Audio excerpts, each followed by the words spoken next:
Super fun video for you Degrassi fans today. So, Zane Landon on Instagram requested that I do a video talking about some of my least favorite and most favorite Degrassi parents. And I thought about it for a while and decided a really fun way to do this would be to rank Degrassi parents on a tier list. So this is part 1 of 3 of ranking Degrassi parents. I do not know if someone has done this already. If they have, no copying was intended. Also, on this list of parents, I am not including the student parents. I'm only including like the grown-ups. In most cases, I am separating out the divorcees. Sometimes I'm calling these parents by their first name, sometimes I'm not. It's whatever feels right. I'm not including any parents from Kids of Degrassi Street, and I'm not including parents that like didn't do anything, like Jack Jones' parents, for example. So let's get started. So these are the categories. Adopt Me, which means best parents. Then we have great parents. Then parents I'm indifferent about. Parents who confused me. Parents who overwhelmed me. And awful parents. Let's jump on in. Okay, first we have Albert Manning, Craig's dad. That one's pretty obvious, awful parent. Next, we have Lucy Fernandez's parents. And their picture is a question mark. I don't know. I guess it would be easy to say that they're bad parents, but they did kind of raise Lucy to be independent. Obviously, she wasn't too happy with their parenting skills, but I'm going to say I'm indifferent towards Lucy's parents. Next, we have Anna Jones. This is Mia's mom. I think she's a great parent, I guess. Yeah, she's okay. Okay, next we have Toby's mom, Anne Marie Isaacs. This is a tricky one, right? Because obviously she's kind of an absent mom, sort of like Lucy's parents. She doesn't seem to be like actively vicious or actively negative, just seems to be rather negligent, if you will. But that is because she's working hard, but I'm pretty sure she's not working hard because she loves Toby so much. I think she's working so hard because she loves her job so much. And I should have had another category for like kind of bad parents. So unfortunately, I guess I'm just gonna have to put her in awful parents. Next we have Spike, the mother of Emma. I said I wasn't including student parents, but we get to see Spike as an adult parent in Next Generation. I think Spike's a good parent. There we go. Good parent. Next we have Audra Torres, Drew and Adam's mom. She overwhelmed me. She was kind of terrifying. She's one of those parents, like, if it was my boyfriend's mom or my friend's mom, I would be scared of her. She was a lot. She was so much that I can't even come to the conclusion of whether she was a good or bad parent. She was just a lot.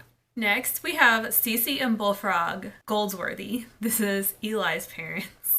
Okay, see, I'm inclined to say they are awesome parents. They're great parents. But you do have to think, perhaps they gave Eli a little too much freedom. They're very lax with him, and they also don't really intervene when they should, perhaps. Now, they have intervened at some times, but I think about things like his hoarding problem, and they just kind of let it happen. Do you know what I mean? And I'm not a parent. I should just say that. So my critique does not come from experience. I'm inclined to say they are cool-ass parents, but I do see their problems. However, I didn't really make good categories, so I'm gonna have to call them great parents, because that's really my only choice. I don't have something like mediocre parents or could use improvement parents, so we're just gonna have to call them great parents. Next we have Carlos Valieri. This is Jane's dad. Jane and Lucas's dad. Obviously, we all know the answer to this. He is an awful parent. He is an abuser. Then we have Evelyn Valieri. That's Jane and Lucas's mom. We don't know too much about her and her parenting style. It definitely seems like she's kind of treating her children more like friends than than her children. But she seems to try her best to be like stable and strong and supportive. It's hard. There's not much really known about Jane's home life besides, Oh, but then when you think about Evelyn letting Carlos back into their life, even though Evelyn didn't know what was going on, like, did she really not know? Okay, I'm going to go with indifferent for Evelyn Valieri. Next, we have Caroline Nash, Ellie's mom. I wanted to call her Evie's mom. Ellie's mom. She is just despicable in so many ways, and we know this. It's hard not to feel a little bit of sympathy for her when she really tries to clean herself up, but she was just an awful lady. So I'm going to call her an awful parent. Next is Consuela Rivas, Zoe's mom.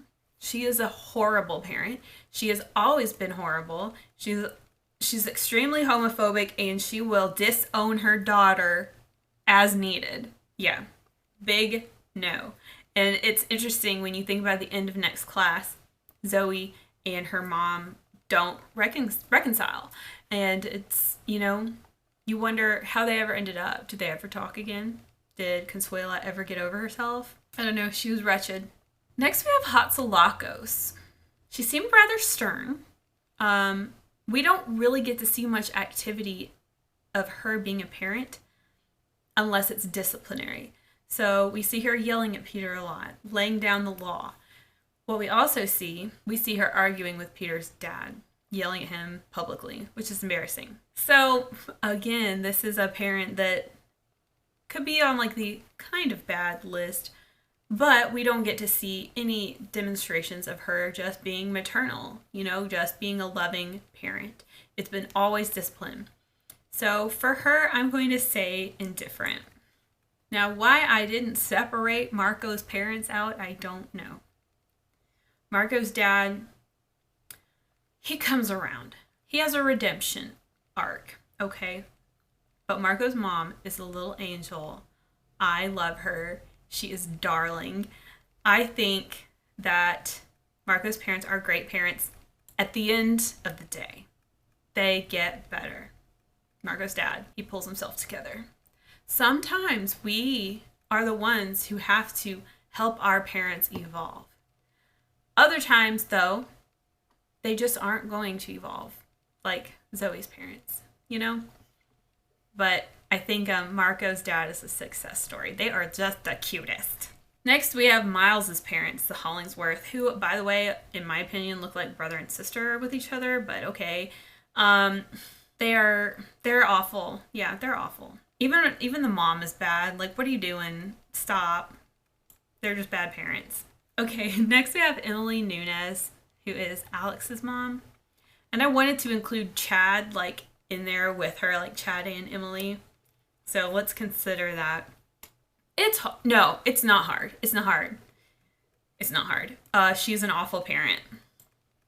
She's darling. She's really cute and funny, but awful. Okay, next we have Claire's parents, and I'm saying like her original dad and her mom. Her mom's name is Helen, I remember. I kind of hate her. Yeah, I hate her. Yeah, I hate you. Awful parent. I don't even like Claire. You're an awful parent.